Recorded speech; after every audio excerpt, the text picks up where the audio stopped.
Hey YouTube, this is Reaprock 1967 doing another Yu-Gi-Oh! Profile update. I'm not doing anything for a deck right now. I was going to do Infernities, but I just realized that there's no point in profiling decks that are incomplete. I don't want to put proxies. I'm missing a Grepher, Barriers, Infernity Doom, all the major stuff. As far as the Spellcaster, I'm not going to profile it either. I still need a defender. I still need another Flame Veil Magician, stuff like that. It's a fun deck that I'm building because I like some of the old school cards that you don't see anymore. Running Time Wizard for giggles, Dark Sage, stuff like that. Everybody's like, why do you run that? Because it's fun. 3 Magician Circles in the deck, pro. 3 Dark Magic Curtain, pro. That one little spell that doesn't you don't have to pay life points to activate cards that spell cards that makes you pay life points. Yeah, that's pretty cool. It's a fun deck. 2 Breaker, Dark Magician Girl, stuff like that. Just a fun deck. But anyway, I'm doing this video to cover staples for new players, cards that you might want to get to make your deck work. I see all these kids running around still running Sakus and stuff like that. Guys, it's not gonna cut it. All right, this is a heavy storm format. You got to have the right stuff. All right. I'm gonna go ahead and start with a staple cover here. Mirror Force. You want to get a Mirror Force. They're too easy to get now to not have a Mirror Force. The card is too good. It's too competitive in this format, so you want to have a Mirror Force. Torrential Tribute. You get it in the Fairy starter deck. It's too easy to get as well. You want to have those. They help so much. 2 Bottomless Trap Bowls. Pretty much when Solemn Warning comes out in November, nobody's going to run Bottomless anymore. Everybody's going to run Warnings, but you know what I mean. Get your Bottomlesses. D-Prison. You want to have D-Prison. D-Prison is a great card. It's getting less popular now, except for like macro decks and anti-meta, stuff like that, but you want to have them, okay? Not Dark Hole, Call the Haunted. You want to have that as well. It's a great card. There's 2 this format, so abuse it. Starlight Road, since Heavy Storm is back, you want to get one of those. It comes rare too, so it's very, very, very, very cheap. Solemn Judgment, get one. It comes in the Fairy starter deck as well. Yes, I am telling you to get agents because they're amazing. Not really. Play your own deck, but get the right staples, okay? 2 MST. Since there's 3 of this format, you might want to get 3 just because you might want to run them. Heavy Storm, get one. It's another staple that's back and running in this format, so you want to have it. Dark Hole, it's a great staple. It allows you for field AoE. It's an amazing card. Book of Moon gives you backfield advantage, gets rid of big heavy monster threats, stops X-Sabers from special summoning like a beast, stuff like that. Monster Reborn. So much potential with coming back monsters. Bring back monsters, all of a sudden you're swarming the field and you didn't even realize it.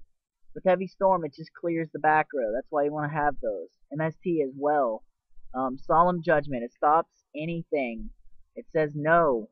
You cannot do that. Starlight Road says no to Dark Hole, Torrential, Mirror Force. Heavy Storm. You have to stop those. Run that card. If you don't have warnings especially. Call the Haunted, it's abusable at 2. You can just keep bringing monsters back. You have a monster that's annoying, D-Prison, get rid of it. Same thing with Bottomless. Monster that's annoying, get rid of it. And with that priority effect coming out, you want to have them. Torrential, AoE, once again. Mirror Force, AoE. It's just getting rid of stuff that you just don't like. A card I would advise you picking up, get your set of Pot of Duality, because it is just so good. It's the best draw engine in the game. I don't care what anybody says. It is the best draw engine in the game, period. Why do I say that? Because, oh, well, I just need one more card to pull this off. I just need one more card. All of a sudden, you go, oh, look, Pot of Duality. And you draw 2. 3. Holy crap. Now I'm choosing between Mirror Force, Solemn Judgment, and Genex Ally Birdman. And I need a Genex Ally Birdman. So now you have your hand complete. It's It allows you a huge opportunity and a huge percentage chance that you're going to get the card that you need to your hand. So if you're not running excuse me, Pot of Duality in certain deck types, they don't run well.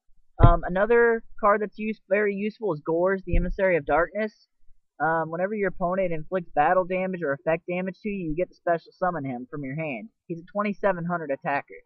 And if you took battle damage, you get to special summon a token equal to the attack and defense of that monster.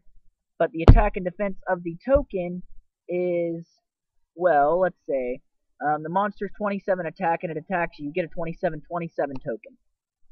That's great. You have field advantage. Okay, let's go into details about synchros and synchros. Okay, staple synchros. Android, Cataster. A lot of people say Brio. I don't like Brio.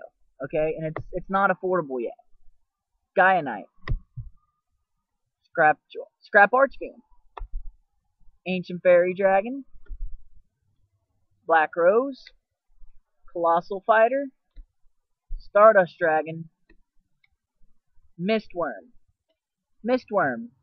When it's synchro summoned, you must synchro summon it with at least 3 monsters. Return 3 cards on the field to the owner's hand. What? Yes, it's that good. And it's only about $10, so it's not expensive. It's cost effective. I'm showing you cost effective synchros. Stardust Dragon, it's like $5. It's not expensive. Colossal Fighter's like $2 or $3.